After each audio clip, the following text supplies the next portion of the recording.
Kasih karunia dan damai sejahtera kiranya menyertai kamu sekalian dalam nama Allah Bapa dan nama anaknya Tuhan Yesus Kristus. Amin.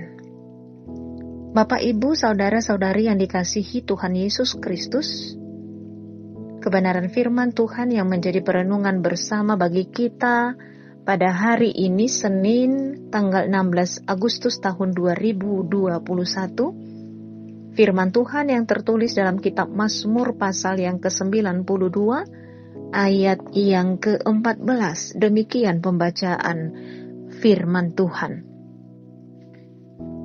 Mereka yang ditanam di bait Tuhan akan bertunas di pelataran Allah kita. Dalam bahasa Batak kakana sinuan di bagasan bagas joro ni Jahoba, marbunga donasida di bagasan akka alaman ni di batata. Demikian pembacaan firman Tuhan. Bapak, Ibu, Saudara-saudari yang dikasihi Tuhan kita Yesus Kristus, jika membaca kitab Mazmur, maka kita akan mendapati ada dua jalan hidup yang bisa kita pilih. Pertama, jalan hidup orang fasik, yaitu orang yang hidupnya jauh dari Tuhan dan hidup menurut nafsu kedagingannya sendiri. Dan yang kedua, jalan hidup orang benar, yaitu orang-orang yang takut akan Tuhan dan hidup menurut perintahnya. Manakah yang kita pilih? Orang fasik bisa terlihat beruntung, namun itu hanyalah sementara. Karena Mazmur pasal yang ke-92 di ayat 8 dan 10 menegaskan bahwa orang fasik sebenarnya sedang menuju kebinasaan. Kesuksesan hidup mereka fana seperti uap yang sebentar saja kelihatan lalu lenyap. Sebaliknya orang benar akan bertunas seperti pohon korma dan akan tumbuh subur seperti pohon aras di Libanon. Sebagaimana yang disaksikan dalam ayat yang ke-13 di Mazmur pasal yang ke-92 ini. Bapak, Ibu, Saudara-saudari yang dikasihi Tuhan Yesus Kristus, pohon korma adalah pohon yang mampu tumbuh di tengah padang tandus, karena tahu kemana harus mencari air. Demikian pula halnya orang benar akan mampu hidup baik di tengah pergumulan dan kehidupan yang keras, karena kita tahu di mana memperoleh sumber air hidup yang sesungguhnya. Orang benar juga digambarkan seperti pohon aras di Libanon, pohon yang dikenal punya daya tahan kuat dan tidak mudah lapuk. Semakin tua kayunya malah semakin kuat. Dan pohon aras juga dikenal punya daya tahan kuat terhadap perubahan cuaca. Ini juga merupakan gambaran dari hidup orang benar yang berakar kuat, mampu mengatasi hambatan, sehingga terus bertumbuh dan berkarya. Bapak, Ibu, Saudara-saudari yang dikasihi Tuhan Yesus Kristus, ketika pemazmur menerangkan bahwa orang benar sejatinya akan bertunas seperti pohon korma dan tumbuh subur seperti pohon aras di Libanon, ia kemudian melanjutkan sebagaimana yang disaksikan melalui nats kita ini. Mereka yang ditanam di bait Tuhan akan bertunas di pelataran Allah kita.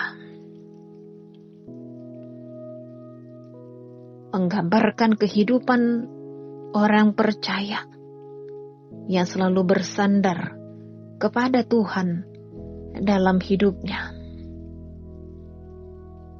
Dan ini juga merupakan janji Tuhan terhadap orang-orang benar.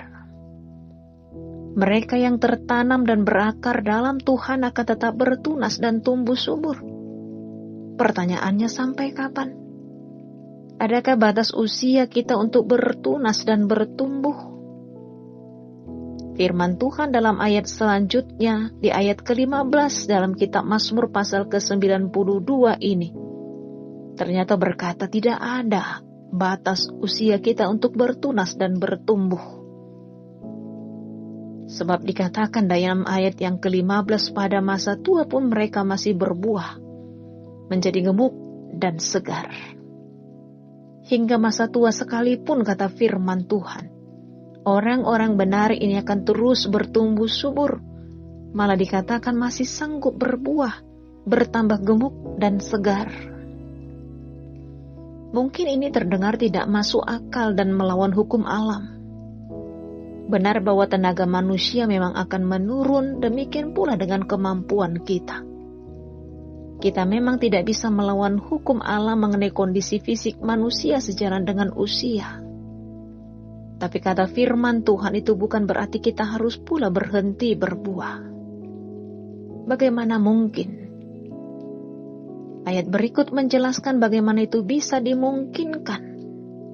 Dalam kitab Yesaya pasal 46 ayat yang keempat. Janji Tuhan, sampai masa tuamu aku tetap dia, dan sampai masa putih rambutmu aku menggendong kamu.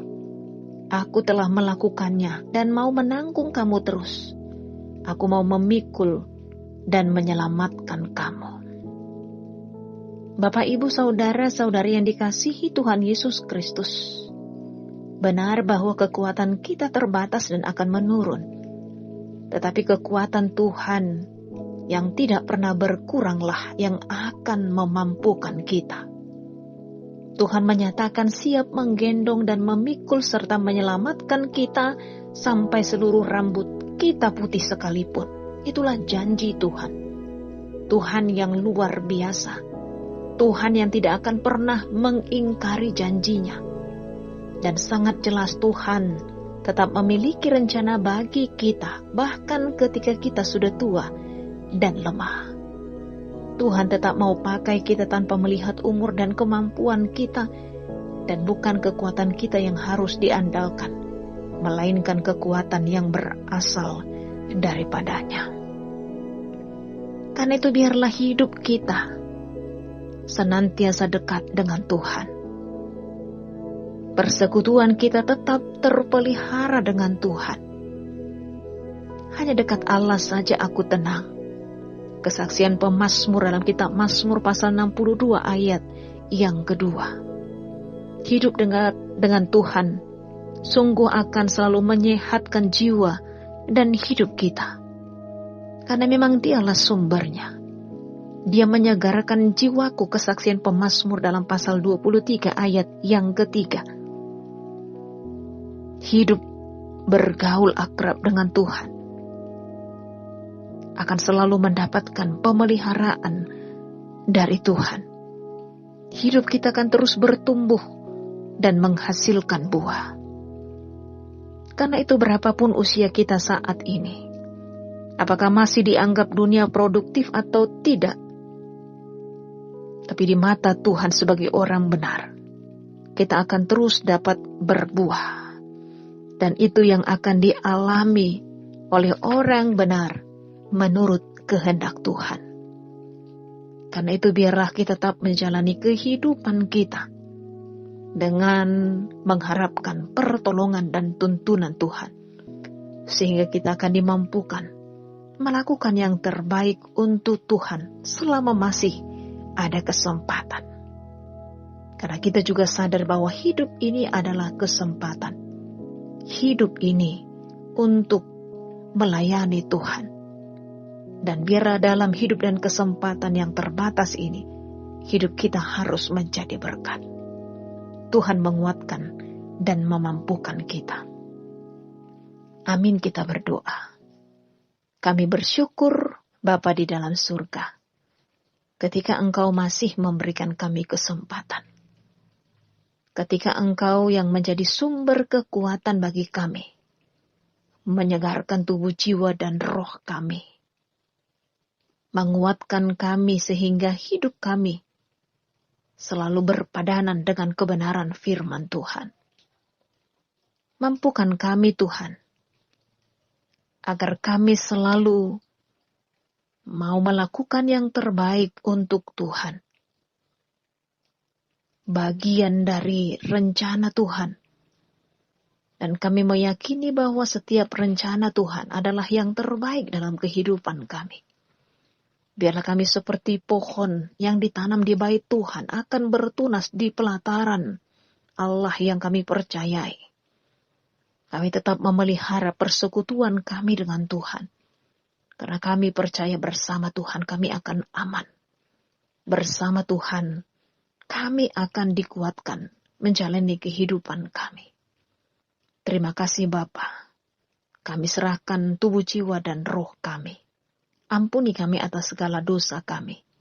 Hanya dalam kasih Kristus Yesus kami sudah berdoa dan mengucap syukur. Amin.